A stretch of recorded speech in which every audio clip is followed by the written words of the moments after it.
Dear President Trump, my brothers and sisters of #Our Revolution, Polish Americans and my fellow countrymen in Poland. As President of Poland and Polonia ad interim and in exile, I want to extend my gratitude to you, Mr. President, to the dedicated people of the State Department, to Ambassador Tom Rose in Poland, and to anyone else who helped facilitate the entry of Polish former Minister of Justice Ziobro into the United States. Zbigniew Ziobro founded and led an organized criminal group. There are 26 charges, including abuse of authority, mismanagement, and election campaign financing. I believe his arrival here represents an extraordinary opportunity. I respectfully ask that Mr. Ziobro be invited to testify before the Senate Foreign Relations Committee or the House Judiciary Committee, which is currently working on H.R. 1071, No Census on the Shores Act.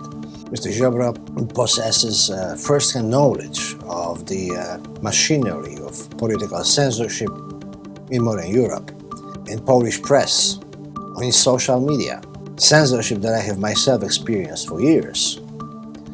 A year ago, I sent a letter to Chairman Jordan documenting many of these abuses. I also respectfully request that Mr. Ziobro remain available within the jurisdiction of the United States until he can testify in civil actions now being prepared in American courts involving defamation and reputational harm directed against me as an American citizen, along with copyright violations against my network Max TV. But this goes beyond my personal cause. Mr. Ziobro served for years as Poland's Minister of Justice.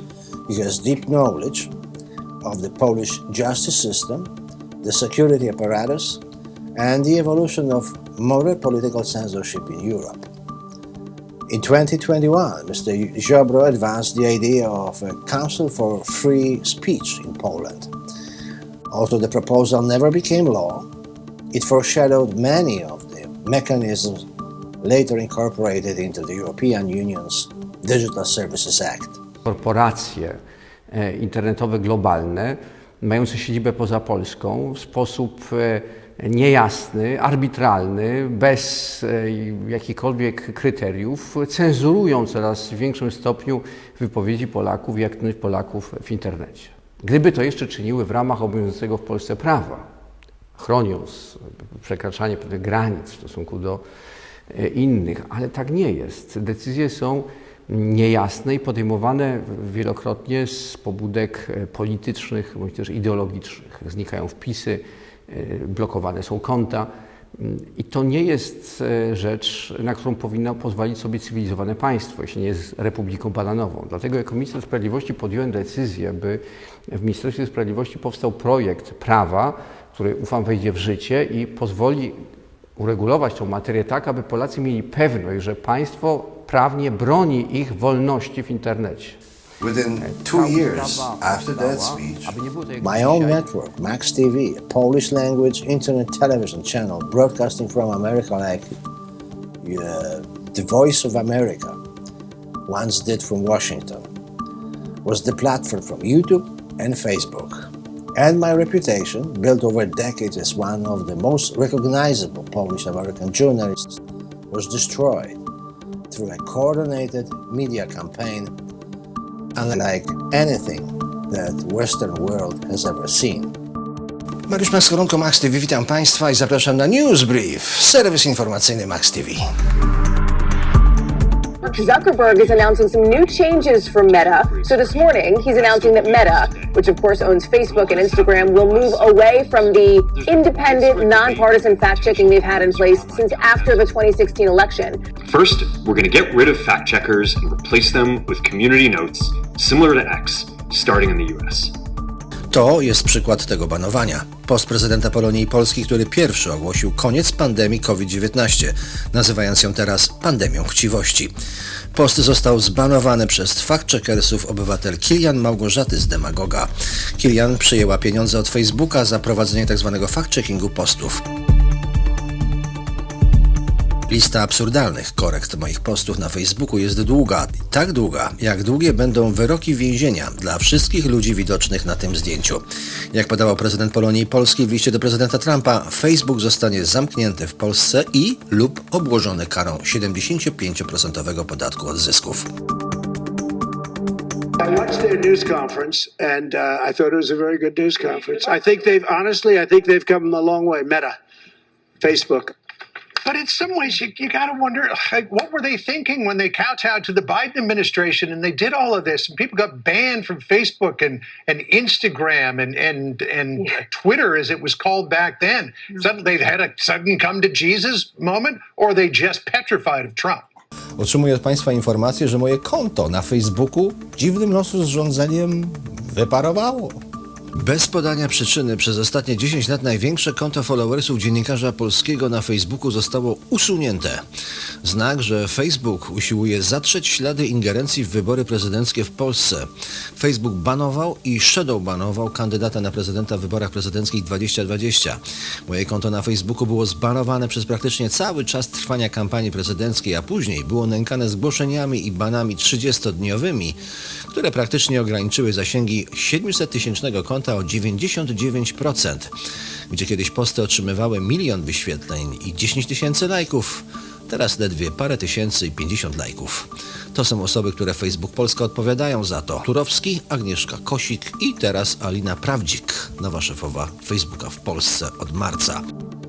Mr. Ziobro may possess important information about why his successor, Mr. Bodnar, reportedly initiated efforts to locate me across Poland, threatening arrest. These are the headlines in the Polish media at that time. According to some reports, even extradition proceedings against me were considered based on complaints fabricated by activists connected to Soros-funded organizations active on Facebook. One of such individuals is seen in this interesting photo. He is sitting next to Mr. Bodnar, a former successor to Mr. Ziobro as justice minister. This man is wanted in Poland under an arrest warrant following a conviction for fraud and is currently hiding in Norway. I'm positive Mr. Ziobro knows how these people ended up together. Mr. President Trump, freedom of speech didn't collapse overnight. It fell quietly, like Icarus in Bruegel's painting.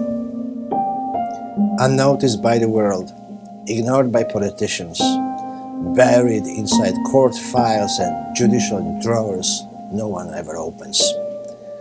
For decades, my network Max TV, telling it like it is, as this graphic shows, reached millions and surpassed the largest television stations in Poland in viewership and influence.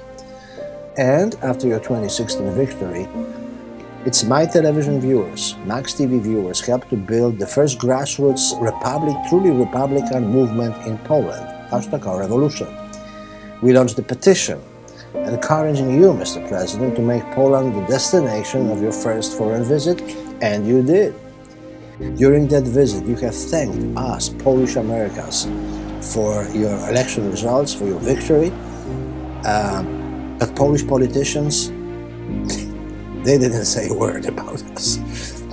To be honest with you, I saw that. They were fighting for front row seats during your speech. True story. Our movement also helped to save the Cutting Memorial in Jersey City when efforts were made to remove it. That's the power of the Polish language media network I built in America. In 2020, after the rise of Max TV and our #Our Movement, I entered the presidential race in Poland. Jestem liderem patriotycznego ruchu narodowego #OurRevolution, łączącego polskich obywateli, rozsianych po całym świecie, polskich patriotów, emigrantów, ludzi wygnanych z kraju przez komunistów PRL-u, ludzi odepchniętych i zapomnianych przez establishment polityczny III RP. Od 30 lat mieszkam w Ameryce. Niektórzy członkowie naszego komitetu wyborczego w Wielkiej Brytanii i Austrii nie jesteśmy partią polityczną. Jesteśmy narodowym ruchem obywatelskim. Nie mamy partyjnych struktur, ani partyjnego budżetu, czy jakichkolwiek subwencji. Nie jesteśmy politykami. Co więcej, mamy polityków dość. Jesteśmy zwykłymi ludźmi, pragnącymi w nadchodzących wyborach prezydenckich przedstawić naszego kandydata, jednego z nas. It was during the COVID-19 pandemic, and I refused, on humanitarian grounds, to organize the traditional street collections of signatures that are required. Badania wirusa COVID-19 stwierdzają, że śmiertelny wirus może roznosić się w powietrzu i utrzymywać swoją aktywność przez 3 godziny. Na powierzchniach typu plastik jak długopisy, którymi przechodnie podpisują się na listach poparcia, 72 godziny. Na powierzchniach typu papier jak karty poparcia wręczane przechodniom do podpisu 24 godziny. Oznacza to, że w warunkach panującej pandemii kontynuowanie zbiórek podpisów na kandydata w wyborach prezydenckich w Polsce stanowi zagrożenie nie tylko dla zbierających podpisy, ale także dla tych, którzy te podpisy składają. Z tego powodu dzień po anonsie Światowej Organizacji Zdrowia 12 marca postem na Twitterze w trosce o zdrowie i życie obywateli zawiesiłem zbiórki podpisów na swoją kandydaturę. Z tych powodów Państwowa Komisja Wyborcza nie otrzymała ani 1000 podpisów, ani nie otrzyma 100 000 podpisów na kandydata na prezydenta, które są wymagane w zapisie Konstytucji z 1997 roku. 100,000 signatures corrections required to run for president in Poland. Who does that? I was right because the signatures collections contributed to the infections, as it later turned out. My candidacy was rejected by the Electoral Commission, and my complaint to the Supreme Court was never reviewed. Thus, on the 4th of July 2020, by petition of the Polish nation, I assumed the office of the President of the United States of Poland and Polonia, that is, Poles compelled by politicians to seek freedom in exile. Oto nadszedł czas Nemezis, czas zemsty. Oto nadszedł nasz czas. Czas na rewolucję #revolution, na rewolucję republikańską, na rewolucję biało-czerwoną. Czas, by amerykański szeryf wszedł z plakatu Solidarności i dokończył zapoczątkowanego 30 lat temu przez Solidarność Lecha Wałęsy dzieła. Bracia i siostry, przez ostatnie 2 stulecia politycy swymi nieudolnymi rządami zmuszali najlepsze córki i najlepszych synów polskiego narodu do emigracji z kraju. Tak stworzyliśmy Polonię, której liczebność przekracza dziś liczebność tych, którzy w Polsce PRL-u zostali. Mając to na uwadze, z dniem dzisiejszym, 4 dnia lipca roku pańskiego 2020, przychylając się do petycji narodu polskiego, obejmuje niniejszym urząd prezydenta Polski ad interim do czasu przeprowadzenia demokratycznych i wolnych od zbiórek podpisów uczciwych wyborów prezydenckich dokonanych w drodze e-votingu poprzez naród wyposażony w karty do głosowania. Po drugie, ustanawiam Stany Zjednoczone IV Republiki Polskiej, jedną Polskę złożoną z 2 narodów. Jednego zamieszkującego obecne terytorium kraju i drugiego Polonię na emigracji, która nigdy w historii nie miała swojej reprezentacji w Sejmie. And then, within the span of 2 years, during the tenure of Minister of Justice Ziobro, all my lifetime accomplishments vanished. My Wikipedia biography disappeared. My films, documentaries, and Facebook and YouTube, gone. Like in Arnold Schwarzenegger movie, I was erased. And now, the very same Minister of Justice under whose watch all this happened arrives in America claiming he himself has become the victim of injustice.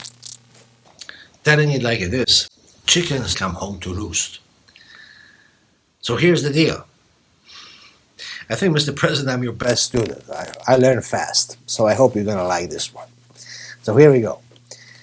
On July 4th, America celebrates the 250th anniversary of its founding. And on July 4th, 2020, acting upon a petition from the Polish nation and Polonia, I proclaimed the establishment of the United States and Polonia as a new entity. What I didn't know at that time, that more than a century earlier, Ignacy Paderewski, a famous Polish immigrant to America, composer, proposed to President Wilson the concept of a new democratic Polish state after the World War I called the United States of Poland. What do you know? I didn't know that. President Wilson embraced the idea, and from that vision, the Second Polish Republic was born. So perhaps the history or someone else is looking at us again. Perhaps we should not wait for another world war before rebuilding democratic institutions for the Polish nation. Perhaps on the 250th anniversary of the United States and the 6th anniversary of the United States of Poland, we should begin recognizing the idea of the free Polish civic government in exile, rooted in free speech, democratic accountability, and the strategic alliance between Poland and the United States. I am positive that Mr. Ziobro would accept such role as serving as my vice president in such government and help us build that future rather than merely defend the past. And let me finish by telling you a little story from my past. I used to be a chess champion when I was a kid in Poland, and years later, as a White House correspondent, I even sat across from Deep Blue. There was a super duper computer.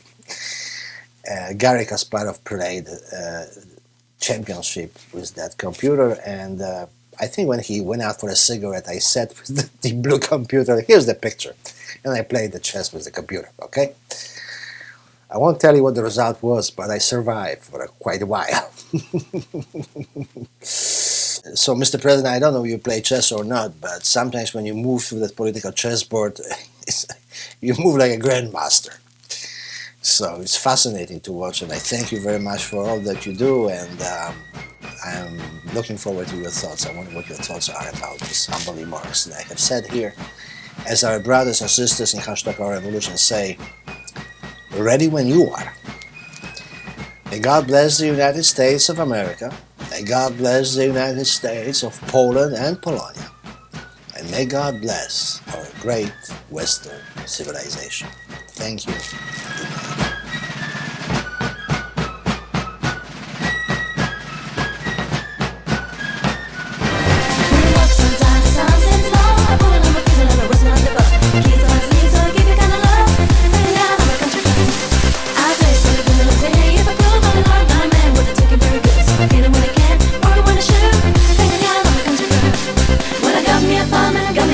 When the sun's coming up, our cakes on the griddle, laughing, nothing but a funny, funny riddle. Thank God I'm a country girl.